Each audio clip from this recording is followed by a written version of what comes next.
Guys, what is going on? Back again with another Arbitrum ecosystem update. As usual, nothing in this video is financial advice, and everything I say is my opinion and my opinion alone. Without further ado, let's jump right into it. First announcement, a pretty big one today. We have the Arbitrum account tweeting, you can now swap tokens from any supported chain onto Arbitrum using Robinhood wallet. Best part is that Robinhood takes zero fees. The future of finance is decentralized, and it's on Arbitrum. This is a pretty cool announcement today. It's funny enough, this comes right off the heels of me tweeting yesterday. I think it was Robinhood added like direct fiat on ramps to the main Robinhood wallet app.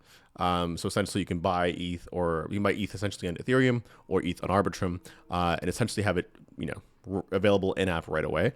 Kind of like I think they snuck that one in there.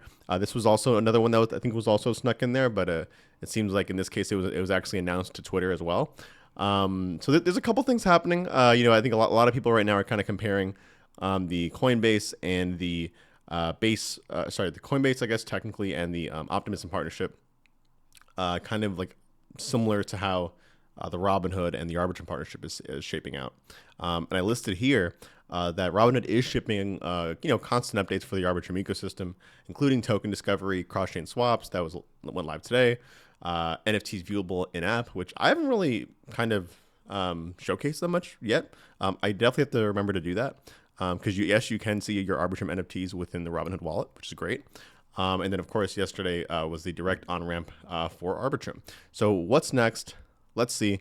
I'm very, very excited to see kind of what comes down the pipeline with this kind of, I guess you could say, I want to call it the collaboration that Robinhood has now with the Arbitrum ecosystem versus just Arbitrum. Just because, I think it's really easy to forget that, the whole reason why a blockchain is important, or people care about it, is because the ecosystem around it is kind of what makes it exciting, right? So to me, that's kind of where the partnership is really truly valuable with the apps existing on Arbitrum, and that's why we're excited to see kind of what comes next in the Arbitrum x Robinhood partnership. I put out a tweet today, and I actually said, this is a really interesting one, actually. Let me read the tweet first, and then I'll jump into it. I said, happy to see AI Arena and Azuki, both those communities, receive the Aether Airdrop. Very sure we'll start to see more Arbitrum-based communities be included in future crypto airdrops. I'm going to retweet this one because I feel like it didn't get as much love as I think it should have. But Aether essentially did an airdrop today, and airdropped to 3 specific communities, 2 of which are already essentially aligned with Arbitrum. AI Arena is launched on Arbitrum, and Azuki is planning on deploying an Arbitrum Orbit chain. So it's funny because I think airdropping to communities has been a little bit of a thing recently, especially amongst some of the more prolific ones like the Pudgy Penguins, the Romelios, Miladies, and a couple of other different communities, right? The Pudgy Penguins probably the best example of that. I do think, though, that you're going to start to see more and more crypto airdrops targeting Arbitrum-based communities as well.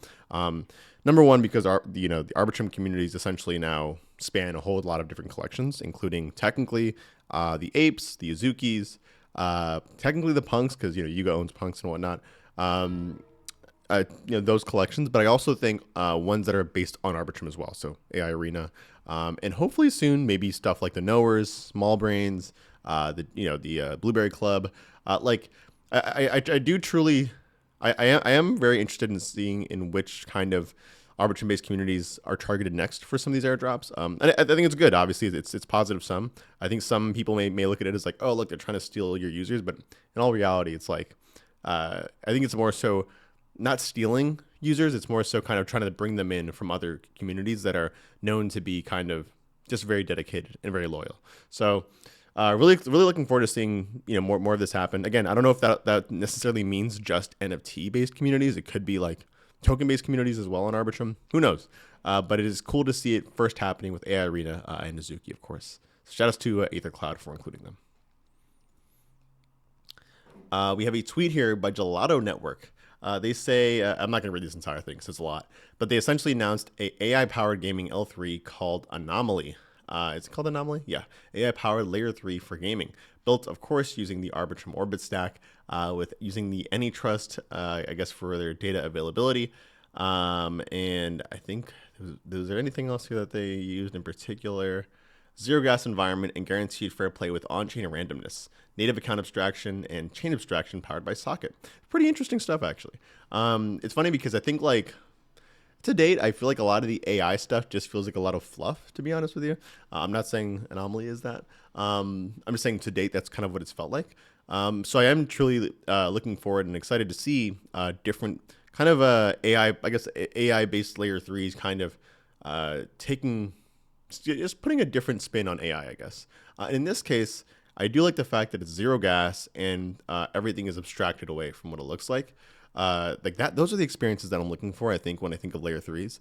Obviously, it depends on what the layer three is used for. If it's general purpose, if it's an app chain or what have you. But like definitely bullish on kind of like app specific or even just like vertical specific layer threes.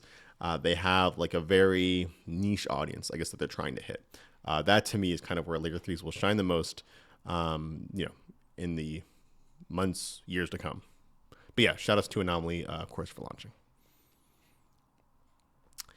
We have a little teaser here by Captain Trippy. ApeChain testnet is on the horizon. Very, very excited for this. It's funny because I think after the ApeChain news kind of launched, it kind of feels like no one really talked about it afterwards. Obviously, there was conversations. I wouldn't say conversations, but the ape community themselves, I'm sure, have been kind of talking about it back and forth and whatnot. But I do think that it's really exciting to see some movement being made on the actual ApeChain front. In this case, I don't know if they were actually, if they've committed, I should say, to launching an L3 or an L2. Last I checked, it was an L2, I'm pretty sure. Sorry, an L3, I should say, especially if they wanted that AnyTrust kind of DAC kind of setup. Of course, using Ape as the native gas token. But either way, nonetheless, still very excited to see ApeChain testnet. Looks like coming. Who knows when? But either way, like it's kind of crazy because I think if we come, I think by the end of, should I say the end of the year? But definitely by the end of the year, you're gonna see like tons. I think like tons of is AAA the right word? Like blue chip NFT collections launching their own chains. I mean, we already have the apes, we already have Azuki. I wonder which ones might be next. You never know. But speaking of chains, this is the one I missed yesterday, by the way. Literally, I put out the ecosystem update, and Treasure announced Ruby literally like 5 minutes later. But nonetheless, just wanted to give a little shout out to Treasure Ruby. The first version of the Treasure chain testnet is live. So they have a new Treasure portal, a shard system, a point system essentially. And of course, they partnered with EigenLayer, Layer Zero, Caldera, and Third Web to make this happen. I will say this is probably one of the I'll be honest, probably the most exciting testnet launch I think I've seen to date. Just because they did a really, really good job. I mean, with the portal, with the actual like kind of delivery of the announcement, everything as well. I kind of wanted to highlight the portal though a little bit. So again, this is all in testnet, but they do have kind of quests. You can kind of start, earning points, kind of using the testnet itself, bridging back and forth. I think between Sepolia probably and Treasure's L2 because this is an L2. And they do use Magic as the native gas token.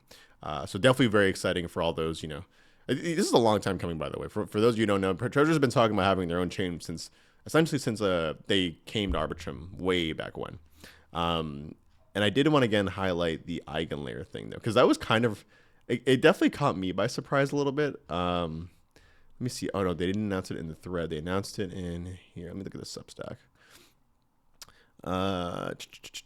Because I know there's a couple of orbit chains that are partnering with EigenLayer thus far, but I didn't realize that Treasure was. Here we go. Over time, Treasure will introduce game-specific Infinity Chain L3s built using Arbitrum Orbit and leverage EigenLayer to provide security through the Magic ETH staking to this growing network of chains, as well as other AVSs, as well as other actively validated services. For more about our vision behind the Treasure chain and the network of Infinity chains, get a primer via our light paper. And I think this is probably one of the cooler things about this, and definitely what I'm really excited about when it comes to honestly, like even like layer twos and other orbit chains trying to essentially create their own ecosystems from the ground up. I mean, Treasure's kind of had their own ecosystem for a while now, technically, even though they've been on Arbitrum. So they kind of have an advantage or a head start already in doing that. But it is pretty cool that they're going with kind of the eigenlayer route with magic ETH staking. You know what I mean? Like, again, I think eigenlayer, generally speaking, is definitely one of the more interesting protocols out there, and that they're kind of bringing this new like novel approach to essentially staking. Yeah, staking. So seeing Orbit chains kind of start to leverage that, to me, is just a whole nother kind of vector of interesting building, I should say. So again, really excited for Treasure Chain, and shout outs to them on the testnet launch. All right, we got a tweet here by Uniswap. They said that Arbitrum is about to be the first L2 to pass 150 billion in swap volume. This is insane, guys. And by the way, just to give a little bit of context, when Arbitrum first launched back in 2021, I think Uniswap and SushiSwap were live day one. And SushiSwap dominated for a long time. I think SushiSwap dominated for like at least, well, damn, I say a long time. Probably like over a year, I would say. SushiSwap had more liquidity by far, than Uniswap or any other DEX. But over time, dude, Uniswap really just kind of really just took over. I mean, and it goes to show you that and this is no knock to either team at all. I mean, obviously big fans of both teams. I've used both applications many times. It is kind of, it's cool to see kind of what the environment looks like when there is no preference, I should say, right? Obviously it was the fair launch from the beginning, and from there teams kind of did what they wanted to do in terms of whether they wanted to promote their deployments on Arbitrum or not. And Uniswap definitely did very well, I will say that. Obviously, also very excited to see more native DEX teams as well coming to Arbitrum too, like Camelot, obviously leading the initiative in Orbit deployments. But nonetheless, I still think it's really cool, the fact that we've hit 150 billion in swap volume. That's insane. I wonder how much it is in cumulative DEX volume, though, like including Sushi, Camelot, Ramses, and the rest. Nonetheless, shout out to Uniswap for having a great application, and of course the rest of the ecosystem for degenning, I guess. Last tweet here by myself. I put this up earlier today. I said normalize on-chain AMAs. Love to see creators like GetSmall hosting teams like Smithy DAO, I should say, on Senko. And this is just a screenshot I took of GetSmall, who is a live streamer, or I should say, is a content creator, I should say, who does interviews, within the Arbitrum ecosystem, hosting the Smithy DAO team, a gaming team, on Senko TV. You guys are very familiar with Senko, obviously, if you're watching this. I think it's great, and it's pretty cool because the entire time you have people tipping. Obviously, it tipped a little Zin. I think it's so dope. I don't know. We definitely have to normalize this. And I think a lot of people agree, judging by the engagement that we got on that tweet. I will say that I think after simul streaming a couple times and doing this and doing that, I think simulcasting just doesn't hit as well. I think if the idea is to get engagement on Senko, you kind of have to just literally stream on Senko, and on your other platforms kind of get people to come over. That is what I've noticed has worked well for some of my Senko streams. Simulcasting doesn't really do anything, to be honest with you. People are just going to watch it on Twitter because you don't have to log in. You don't have to log in on Senko anymore either, I don't think, but still. Either way, shouts to GetSmall for leading the charge there. Look forward to seeing more teams utilizing Senko, and hopefully looking forward to Senko launching a mainnet soon. That being said, guys, thank you so much for watching. And yeah, I'll catch you on the next one, all right? Peace out.